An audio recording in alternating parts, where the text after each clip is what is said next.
常为拼观光打算新建赛马场，并发展周边产业链。日前他受访时再度表示，香港主动关心高雄赛马，并称协助他们打造了一个需求表。没想到此举让香港2度打脸，发声明表示从未跟政府就他们发展的赛马计划进行讨论。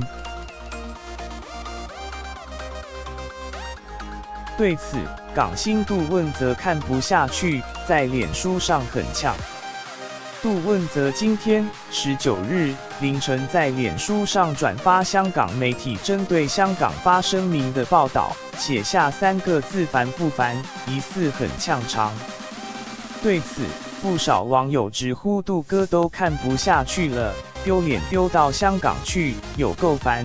韩决定杜汶泽就是农历7月的代言人了，整天吹嘘，吹出着高雄未来，香港人看得比高雄人清楚。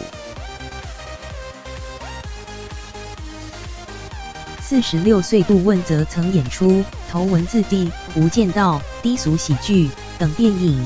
2014年，他曾在脸书上多次发表支持太阳花学运的言论，引发大陆网友围攻。其后由他主演的电影也在大陆遭到集体抵制。